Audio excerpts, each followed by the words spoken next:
제목만 봤을 때는 그냥 흔한 조언 글인 줄 알았습니다. 모두 착각이었다. 하지만 제 친구가 이 말을 하며 눈물을 흘렸을 때 저는 그 자리에서 얼어붙었습니다. 평생을 함께 살아온 친구가, 그것도 환갑을 넘긴 나이에, 자신의 인생 전체가 착각이었다고 말하는 모습을 보는 건 충격 그 자체였습니다. 그날 밤 저는 잠을 이룰 수가 없었습니다. 혹시 나도 그와 똑같은 착각 속에 살고 있는 건 아닐까? 60평생 옳다고 믿었던 것들이 사실은 나를 가두는 감옥은 아니었을까? 그 생각이 머릿속을 떠나지 않았습니다. 저는 이제 62살입니다. 젊은 시절에는 상상도 못했던 나이입니다. 거울을 볼 때마다 낯선 사람이 저를 바라봅니다. 주름진 얼굴, 희끗희끗한 머리카락, 굽어가는 허리. 하지만 가장 무서운 건 몸이 늙는 게 아니었습니다. 마음이 굳어가는 거였습니다. 오늘 여러분께 들려드릴 이야기는 단순한 조언이 아닙니다. 이것은 제가 직접 겪었고 제 주변 사람들이 피눈물을 흘리며 깨달은 진실입니다. 60살이 넘었다면, 아니 50대라도 지금 당장 버려야 할 생각 4가지가 있습니다. 이 생각들을 붙들고 있으면 남은 인생은 결코 행복할 수 없습니다. 첫 번째로 버려야 할 생각은 이 나이에 뭘 새로 해라는 생각입니다. 제 옆집에 사는 김철수 씨 이야기부터 시작하겠습니다. 올해 63살인 그는 평생 공무원으로 살았습니다. 성실하게, 묵묵히 35년을 한 우물만 팠습니다. 그런데 정년 퇴직하던 날, 그는 집으로 돌아와 소파에 주저앉아 울었다고 합니다. 부인이 깜짝 놀라 물었습니다. 왜 그래요, 당신? 그가 대답했습니다. 이제 내 인생 끝났어. 그날부터 김 씨는 완전히 다른 사람이 되었습니다. 아침에 일어나도 할 일이 없었습니다. 텔레비전만 보고 소파에 누워있고 친구들 전화도 받지 않았습니다. 부인이 뭘 해보라고 권할 때마다 똑같은 말만 했습니다. 이 나이에 뭘 새로 해. 그냥 조용히 살다 가면 되지. 6개월이 지나자 김 씨는 우울증 진단을 받았습니다. 약을 먹기 시작했지만 상태는 나아지지 않았습니다. 오히려 더 악화되었습니다. 밤에 잠을 못 자고 식욕도 없고 말수도 점점 줄어들었습니다. 부인은 매일 울었습니다. 남편이 살아있는 것 같지가 않아요. 그런데 어느 날 기적 같은 일이 일어났습니다. 김 씨가 동네 문화센터 앞을 지나가다가 우쿨렐레 연주 소리를 들었습니다. 발걸음이 저절로 멈췄습니다. 창문 너머로 보이는 사람들의 모습이 너무 행복해 보였습니다. 그 중에는 자신보다 나이가 많아 보이는 사람도 있었습니다. 김 씨는 한참을 그 자리에 서 있었습니다. 그리고 용기를 내어 문을 열고 들어갔습니다. 강사가 반갑게 맞아주었습니다. 어서 오세요. 배우고 싶으세요? 김 씨는 머뭇거렸습니다. 저 나이가 많은데 괜찮을까요? 강사가 웃으며 말했습니다. 여기 계신 분 중에 60 안 넘은 분이 거의 없어요. 나이는 상관없습니다. 집에 돌아온 김 씨가 부인에게 말했습니다. 여보, 나 우쿨렐레 배워볼까 해. 부인은 깜짝 놀랐습니다. 몇 달 만에 처음으로 남편의 눈에서 빛이 보였기 때문입니다. 그래요, 당신. 해봐요, 꼭. 부인은 얼른 등록비를 챙겨주었습니다. 처음 수업은 재앙이었습니다. 손가락이 굳어서 줄을 제대로 누를 수가 없었습니다. 코드 하나 잡는데 10분이 걸렸습니다. 옆 사람들은 술술 연주하는데 자신만 뒤처지는 것 같았습니다. 집에 와서 김 씨는 또 우울해졌습니다. 역시 안 되는구나. 이 나이에 무슨 악기를. 하지만 부인이 붙잡았습니다. 당신, 공무원 시험 준비할 때 생각해봐요. 처음엔 다 어려웠잖아요. 그래도 포기 안 하고 합격했잖아요. 그 말에 김 씨는 정신이 번쩍 들었습니다. 맞습니다. 젊었을 때도 처음은 다 어려웠습니다. 하지만 포기하지 않았습니다.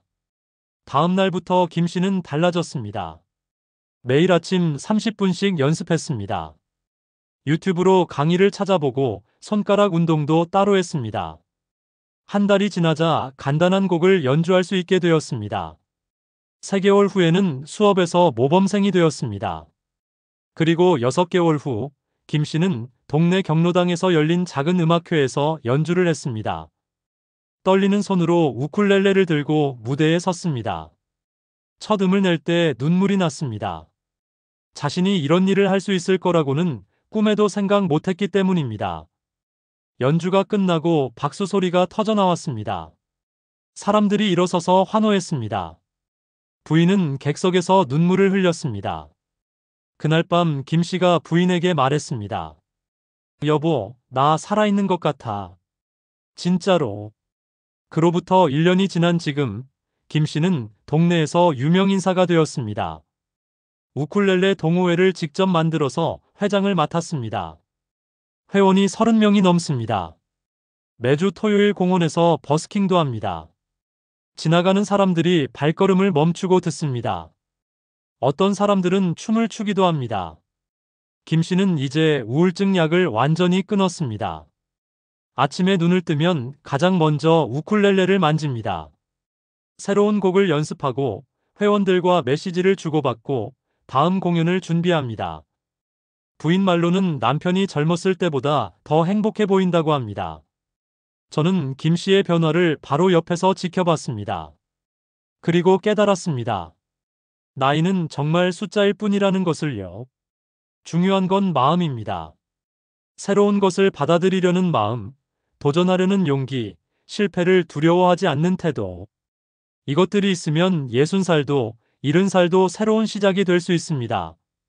두 번째로 버려야 할 생각은 내가 다 알아라는 생각입니다.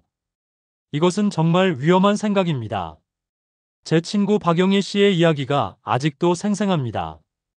그는 40년 넘게 초등학교 교사로 일했습니다. 수천 명의 아이들을 가르쳤고 교육청에서 상도 여러 번 받았습니다. 퇴직할 때 학부모들이 눈물을 흘리며 아쉬워했을 정도로 훌륭한 선생님이었습니다. 퇴직 후 박 씨는 손자를 돌보게 되었습니다. 며느리가 직장에 복귀하면서 아이를 맡긴 겁니다. 박 씨는 기뻤습니다. 내가 40년을 애들 가르쳤는데 손자 하나 못 키우겠어. 자신만만했습니다. 그런데 문제가 생기기 시작했습니다. 며느리가 아이를 재울 때 백색 소음을 들려주고 정해진 시간에 재우려고 했습니다. 박 씨는 이해할 수 없었습니다.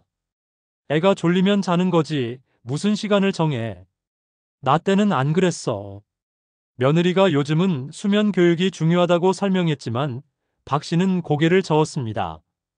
내가 40년을 애들 가르쳤는데 그런 거 없어도 다 잘 컸어. 이유식도 마찬가지였습니다.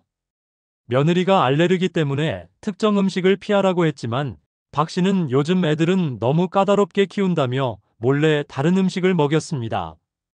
결국 아이가 심한 알레르기 반응을 보였습니다. 온몸에 두드러기가 나고 숨을 헐떡이며 응급실에 실려갔습니다. 며느리가 울면서 소리쳤습니다. 제가 몇 번을 말씀드렸잖아요. 왜 제 말을 안 들으세요? 박 씨는 변명했습니다. 나도 몰랐어. 옛날엔 이런 거 없었는데. 하지만 며느리의 신뢰는 이미 깨져버렸습니다. 그날 이후 며느리는 아이를 다른 곳에 맡겼습니다. 박 씨와 며느리 사이에는 깊은 골이 생겼습니다. 명절에도 인사만 하고 대화가 없었습니다. 손자를 볼 기회도 거의 없어졌습니다. 박 씨는 억울했습니다. 나는 잘해주려고 했는데 왜 나를 나쁜 사람으로 만드나. 6개월이 지나고 박 씨는 우울증에 걸렸습니다. 손자 얼굴을 보고 싶어도 볼 수 없었습니다. 며느리에게 연락하면 냉랭한 대답만 돌아왔습니다. 아들도 중간에서 힘들어했습니다. 가족 관계가 완전히 무너졌습니다. 그러던 어느 날 박 씨는 우연히 육아 관련 강연회에 갔습니다. 거기서 한 소아과 의사의 강연을 들었습니다. 요즘 육아가 왜 예전과 다른지, 과학적 근거는 무엇인지 설명하는 내용이었습니다. 박 씨는 충격을 받았습니다. 자신이 알던 것들이 대부분 구시대적 방법이었다는 걸 깨달았습니다.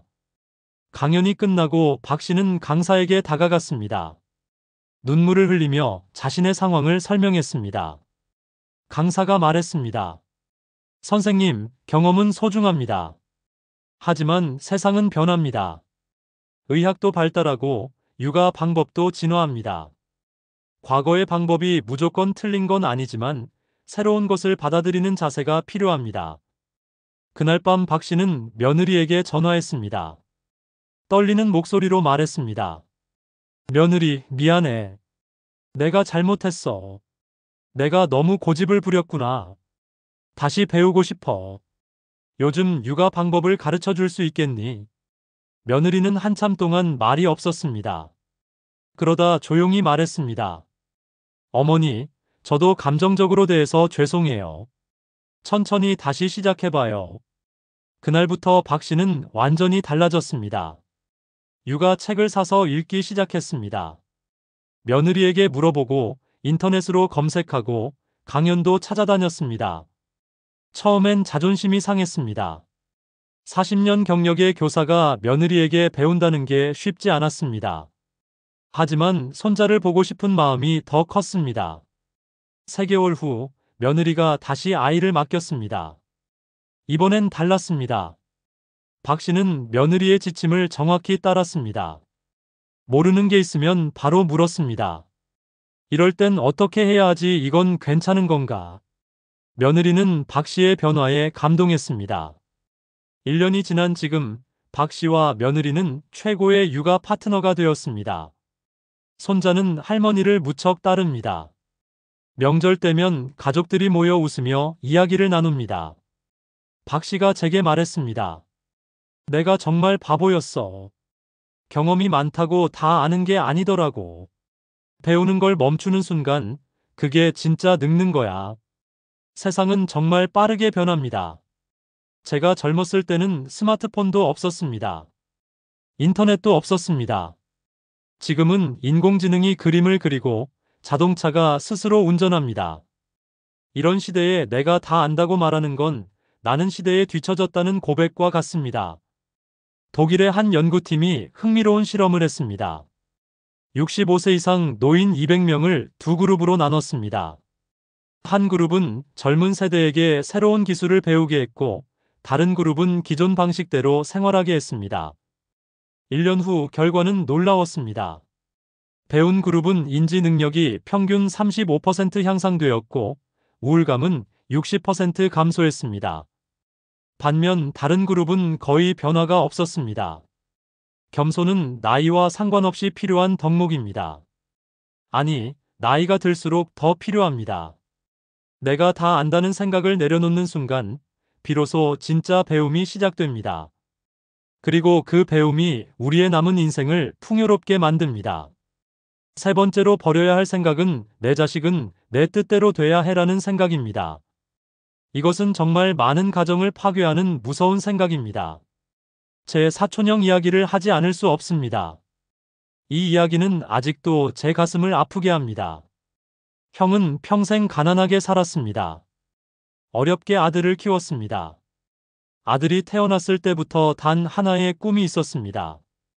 우리 아들은 의사를 만들 거야. 형은 그 꿈을 위해 모든 걸 희생했습니다. 택시를 몰면서도 아들 학원비를 댔습니다. 본인은 낡은 옷을 입으면서도 아들에게는 좋은 걸 사줬습니다. 아들은 공부를 잘했습니다. 전교 1등을 놓치지 않았습니다. 형은 자랑스러웠습니다. 우리 아들 의대 갈 거야. 친척들에게도 손님들에게도 자랑했습니다. 아들의 의견은 한 번도 물어보지 않았습니다. 당연히 의사가 되고 싶을 거라 생각했으니까요. 그런데 고등학교 3학년 때 아들이 형에게 말했습니다. 아버지, 저 음악을 하고 싶어요. 형은 귀를 의심했습니다. 뭐라고 지금 무슨 소리야? 아들이 떨리는 목소리로 말했습니다. 저는 의사가 되고 싶지 않아요. 작곡가가 되고 싶어요. 음악이 좋아요. 형은 폭발했습니다. 내가 너 키우느라 얼마나 고생했는데. 음악으로 뭘 먹고 살려고. 넌 의대 가야 해. 그날 밤, 부자는 처음으로 큰 소리로 싸웠습니다. 아들이 울면서 말했습니다. 아버지는 제 인생을 한 번도 물어본 적이 없어요. 아버지 꿈을 제게 강요하지 마세요. 하지만 형은 듣지 않았습니다. 내가 널 잘 되라고 하는 말이야. 음악은 취미로 해. 의사가 돼야 안정적이야. 결국 아들은 형의 뜻대로 의대에 입학했습니다. 형은 기뻤습니다. 드디어 내 꿈을 이뤘어. 그런데 대학 3학년 어느 날 아들이 짐을 싸서 나갔습니다. 자퇴서를 제출하고 집을 나간 겁니다. 형은 미쳐버릴 것 같았습니다. 이 자식이 미쳤나? 당장 돌아와. 하지만 아들은 전화도 받지 않았습니다. 3년이 지났습니다. 아들은 한 번도 집에 오지 않았습니다. 명절에도 형의 생일에도 나타나지 않았습니다. 형은 그 시간 동안 늙어갔습니다. 머리가 하얗게 새고 얼굴에 주름이 깊어졌습니다. 택시를 운전하면서도 눈물이 났습니다. 내가 뭘 잘못했나? 다 잘 되라고 한 건데. 어느 날 형수가 몰래 아들을 만났습니다. 아들은 작은 학원에서 피아노를 가르치며 작곡 공부를 하고 있었습니다. 돈은 별로 없었지만 행복해 보였습니다. 형수가 물었습니다. 아버지 한번 만나봐라. 아들이 고개를 저었습니다. 아버지는 제 선택을 존중하지 않으세요. 만나면 또 싸울 거예요. 형수가 집에 와서 형에게 말했습니다. 당신 잘못 생각하고 있어요. 아들은 당신 소유물이 아니에요. 독립된 인생이에요. 당신 꿈을 아들에게 강요하면 안 돼요. 형은 화를 냈습니다. 당신은 몰라. 내가 얼마나 고생했는데. 하지만 밤에 혼자 있을 때 형은 생각했습니다. 정말 나는 아들을 위한 걸까? 아니면 나를 위한 걸까? 나는 아들의 행복을 원한 걸까? 아니면 내 만족을 원한 걸까? 생각할수록 답이 나오지 않았습니다. 그러던 어느 날 형은 우연히 라디오에서 아들의 곡을 들었습니다. 신인 작곡가의 곡이 드라마 삽입곡으로 선정되었다는 내용이었습니다. 아들의 이름이 나왔습니다. 형은 차를 세우고 라디오 볼륨을 높였습니다. 아들의 곡은 아름다웠습니다. 슬프면서도 희망적이었습니다. 형은 그 자리에서 눈물을 흘렸습니다. 그 순간 깨달았습니다. 아들은 자기 길을 찾았구나. 내가 원한 길은 아니지만 아들이 행복한 길을 찾았구나. 그날 밤 형은 아들에게 문자를 보냈습니다. 내 곡 들었다. 정말 아름답더라. 미안하다. 아버지가 잘못 생각했다. 한 번만 만나줄 수 있겠니? 일주일 후 부자는 만났습니다. 어색한 침묵이 흘렀습니다. 형이 먼저 말했습니다. 미안하다. 내 인생은 내 거였는데 아버지가 빼앗으려 했구나. 너는 내 소유물이 아니었는데. 아들이 울었습니다.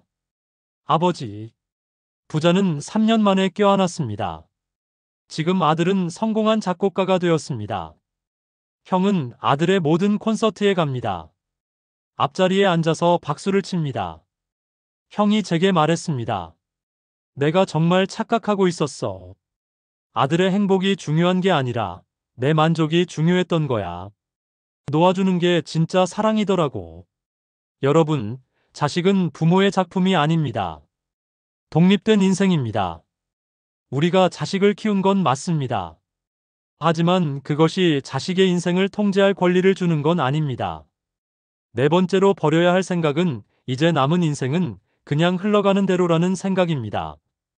이것이 가장 위험한 생각일지도 모릅니다. 왜냐하면 이 생각은 조용히, 천천히 우리의 생명을 앗아가기 때문입니다. 제 아버지 이야기를 해야겠습니다. 아버지는 평생 건설 현장에서 일하셨습니다. 억척스럽게 사셨습니다. 퇴직하던 날 동료들이 송별회를 열어줬습니다. 모두들 이제 편히 쉬세요라고 말했습니다. 아버지도 그렇게 생각하셨습니다. 이제 쉴 때가 됐지. 퇴직 후 첫 달은 좋았습니다. 아침에 늦게 일어나고 텔레비전 보고 낮잠 자고. 이게 인생이지. 하지만 두 번째 달부터 달라졌습니다. 할 일이 없었습니다. 아침에 일어나도 갈 곳이 없었습니다. 친구들은 다들 바빴습니다. 석 달이 지나자 아버지는 우울해지셨습니다. 말수가 줄고 표정이 어두워졌습니다.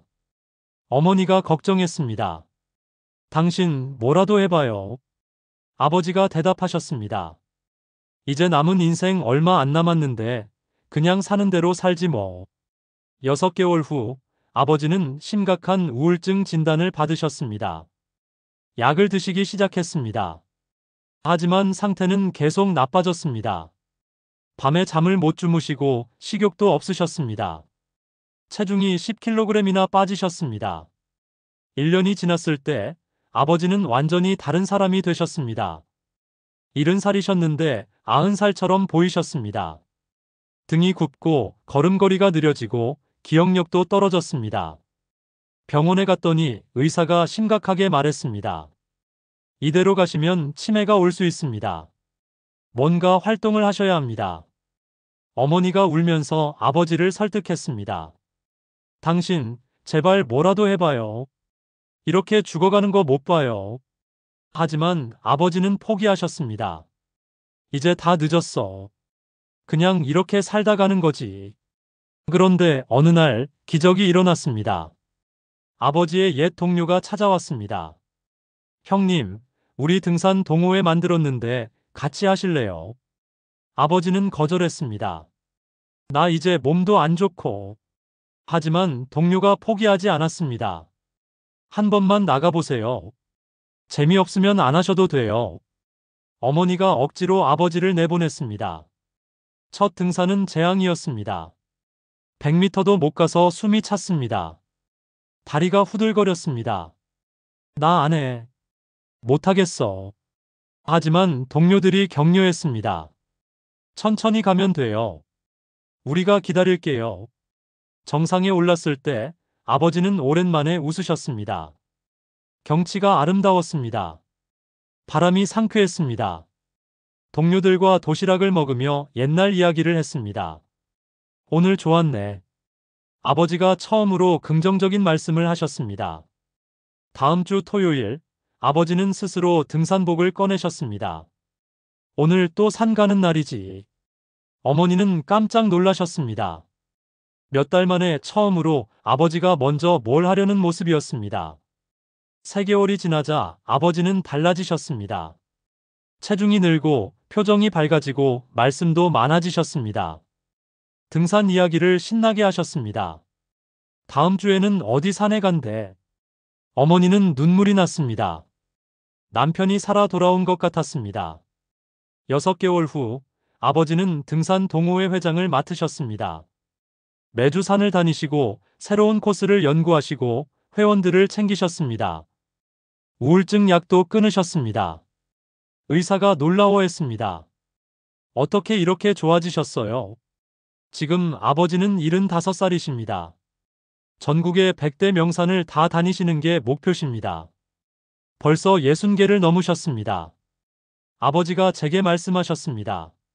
내가 정말 바보같이 살았더라. 인생이 끝난 줄 알았는데 다시 시작할 수 있더라. 통계는 충격적입니다. 퇴직 후 목표 없이 5년을 보낸 사람들의 사망률이 활동적인 사람들보다 2배 이상 높다고 합니다. 심장병, 당뇨, 치매 발병률도 월등히 높습니다. 목표가 없는 삶은 단순히 권태로운 게 아니라 생명을 단축시킵니다. 60세의 평균 기대 수명을 보십시오. 남성 82세, 여성 88세입니다. 60세에 퇴직해도 20년 이상을 더 살아야 합니다. 20년이면 갓 태어난 아기가 성인이 되는 시간입니다. 이 긴 시간을 그냥 흘러가는 대로 살겠다는 건 인생을 포기하는 겁니다. 여러분, 지금까지 4가지 생각을 말씀드렸습니다. 이 나이에 뭘 새로 해? 내가 다 알아. 내 자식은 내 뜻대로, 그냥 흘러가는 대로. 이 생각들은 모두 우리를 올가매는 족쇄입니다. 이 족쇄를 끊는 순간 우리는 비로소 자유로워집니다. 나이는 숫자일 뿐입니다. 진짜 나이는 우리의 마음이 결정합니다. 저는 이제 62살이지만 오히려 더 설렙니다. 배우고 싶은 것도 많고, 만나고 싶은 사람도 많고, 가보고 싶은 곳도 많습니다. 이 모든 것이 가능한 이유는 제가 낡은 생각들을 버렸기 때문입니다. 여러분도 지금 당장 시작하십시오. 오늘 하나의 생각을 버리십시오. 그리고 내일 또 하나를 버리십시오. 천천히, 그러나 꾸준히 나아가십시오. 이 영상이 도움이 되셨다면 구독 버튼을 꼭 눌러주세요. 그리고 좋아요와 알림 설정까지 해주시면 앞으로도 여러분의 삶에 진짜 도움이 되는 이야기를 계속 전해드리겠습니다. 여러분의 남은 인생이 가장 빛나는 시간이 되기를 진심으로 응원합니다. 감사합니다.